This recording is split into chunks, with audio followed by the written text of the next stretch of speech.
Grimm's Household Tales, translated by Margaret Hunt, read by Paul Martin. This audiobook and its underlying text is in the public domain. Number 128, The Lazy Spinner. In a certain village there once lived a man and his wife, and the wife was so idle that she would never work at anything. Whatever her husband gave her to spin, she did not get done, and what she did spin she did not wind, but let it all remain entangled in a heap.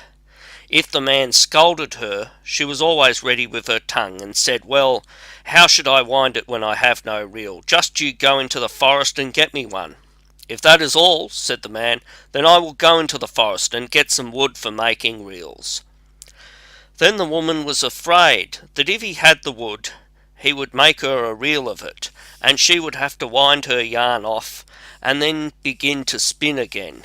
She thought a little, and then a lucky idea occurred to her, and she secretly followed the man into the forest, and when he had climbed into a tree to choose and cut the wood, she crept into the thicket below, where he could not see her, and cried, "He who cuts wood for reels shall die, and he who winds shall perish." The man listened, laid down his axe for a moment, and began to consider what that could mean. "Holloa," he said at last, "what can that have been? My ears must have been singing. I won't alarm myself for nothing." So he again seized the axe, and began to hew. Then again there came a cry from below, "He who cuts wood for reels shall die, and he who winds shall perish." He stopped and felt afraid and alarmed, and pondered over the circumstance. But when a few moments had passed, he took heart again, and a third time he stretched out his hand for the axe and began to cut. But someone called out a third time and said loudly, "He who cuts wood for reels shall die, and he who winds shall perish." That was enough for him, and all inclination had departed from him, so he hastily descended the tree and set out on his way home. The woman ran as fast as she could, by byways, so as to get home first. So when he entered the parlour, she put on an innocent look, as if nothing had happened, and said, "Well, have you brought a nice piece of wood for reels?"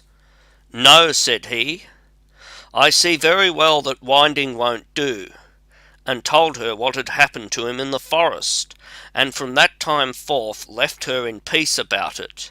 Nevertheless, after some time, the man again began to complain of the disorder in the house. "Wife," he said, "it is really a shame that the spun yarn should lie there all entangled." "I'll tell you what," said she, "as we still don't come by any reel, go up into the loft, and I will stand down below, and will throw the yarn up to you, and you will throw it down to me, and so we shall get a skein after all." "Yes, that will do," said the man. So they did that, and when it was done, he said, "The yarn is in skeins, now it must be boiled."